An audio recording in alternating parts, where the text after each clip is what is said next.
Pakistan cricket team के साबिक कप्तान बाबर आजम इस वक्त शदीद तनकीद की जद में है। T20 वर्ल्ड कप 2024 में दोबारा क़यादत सौंपे जाने और फिर इवेंट के पहले मरहले ही में कौमी टीम के बाहर हो जाने के बाद से उनकी T20 कारकर्दगी मुसलसल सवालात की जद में है।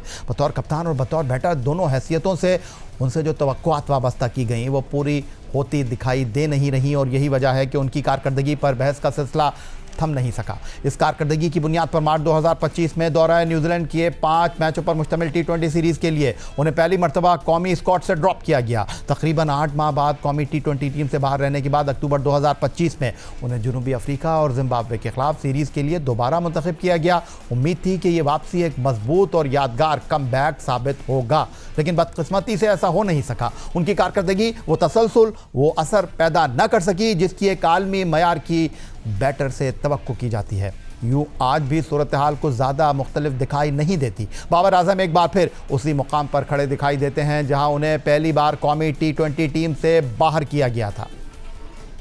2016 में T20 बैनुल-अक़वामी डेब्यू करने वाले बाबर आजम T20 क्रिकेट के कोई आम क्रिकेटर नहीं बल्कि दुनिया क्रिकेट के मुख्तसर तरीन फॉर्मेट में सबसे ज़्यादा रन बनाने वाले टॉप बैटर हैं।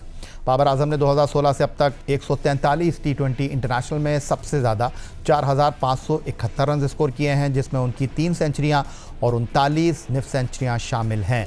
लेकिन उनका स्ट्राइक रेट 128.18 है। उनके बाद भारतीय बल्लेबाज रोहित शर्मा का नाम आता है जिन्होंने 159 T20 मुकाबलों में 4,231 रन बना रखे हैं, जिसमें उनकी 5 सेंचुरियां और 32 निफ सेंचुरियां। उनका स्ट्राइक रेट 140.89। उनके बाद भारत के विराट कोहली हैं जिन्होंने 125 T20 इंटरनेशनल में 4,188 रन। उनका स्ट्राइक रेट 137.04। लेकिन ये दोनों भारतीय बैटर T20 क्रिकेट से अब रिटायरमेंट ले चुके हैं। चौथा number English batter Jos Buttler का है जिन्होंने 151 मैचों में 148 के स्ट्राइक रेट से 4,003 रन बना रखे हैं। इसके बाद एसोसिएट मुल्क आइलैंड के पॉल स्टर्लिंग हैं जिन्होंने 163 मैचों में 3,895 रन बना रखे हैं। T20 क्रिकेट में रन्स के अंबार लगाने वाले बाबर आजम की T20 वर्ल्ड कप 2026 में भी कारकर्दगी मायूस कुन रही है। बाबर आजम 4 मैचों की 3 इनिंग में सिर्फ 66 रन बना सके हैं। नीदरलैंड के खिलाफ बाबर आजम सिर्फ 15 रन बनाकर पवेलियन लौटे। अलबत्ता अमेरिका के खिलाफ वो 46 रन बनाने में कामयाब रहे। लेकिन भारत के खिलाफ अहम मुकाबले में बाबर आजम टीम के किसी काम ना आए और सिर्फ 5 रन बनाकर पवेलियन लौट गए। इस कारकर्दगी के बाद बाबर आजम को नामीबिया के खिलाफ चौथे नंबर पर बैटिंग के लिए ही भेजा नहीं गया। तवील अरसे तक ICC की T20 रैंकिंग में टॉप पोजीशन पर बराजमान रहने वाले बाबर आजम आज अपनी शान के शायान शान खेल पेश करने में नाकाम दिखाई दे रहे हैं। कभी वो बैटिंग लाइनअप के महवर और एतमाद की अलामत समझे जाते थे, मगर अब उनकी कारकर्दगी और असर अंगेज़ी दोनों सवालात की जद में है।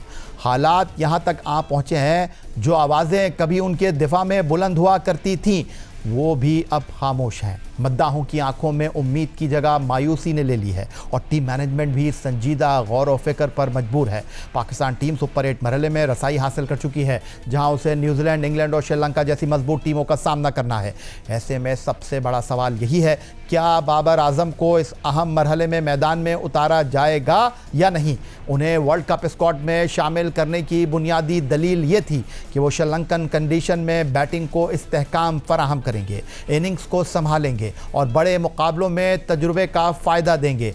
मगर भारत के खिलाफ 4,000 से ज़ायद बैनुल-अक़वामी रन्स का तजुर्बा भी इस बार टीम के किसी काम ना आ सका। अब सूरत हाल यह है कि बाबर आजम का नाम भी बड़ा है मगर कारकर्दगी इस नाम के वज़न को सहारा देने में नाकाम दिखाई देती है।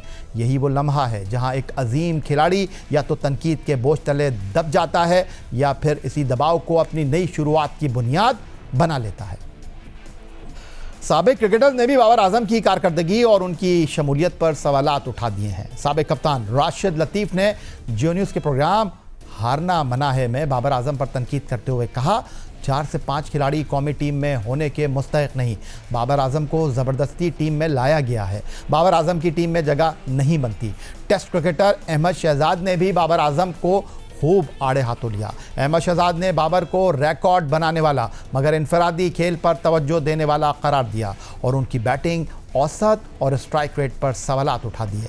फास्ट बॉलर मोहम्मद आमिर ने बाबर आजम को वापसी डोमेस्टिक क्रिकेट खेलने का मशवरा दे डाला और कहा बाबर आजम ना ओपनर के तौर पर परफॉर्म कर रहे हैं, ना 1 डाउन और ना 2 डाउन, अपनी कारकर्दगी से मुतासर कर रहे हैं। बाबर आजम की जगह फ़खर जमान या फिर किसी नौजवान खिलाड़ी को मौका मिलना चाहिए। साबिक टेस्ट कप्तान मोहम्मद यूसुफ भी सीनियर खिलाड़ियों पर सख्त तनकीद कर रहे हैं।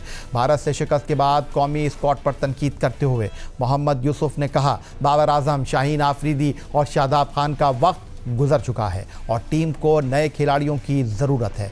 पाकिस्तान के T20 स्क्वाड को कमज़ोर टीमों के खिलाफ खाली जीत की नहीं बल्कि नए परफॉर्मर की ज़रूरत है।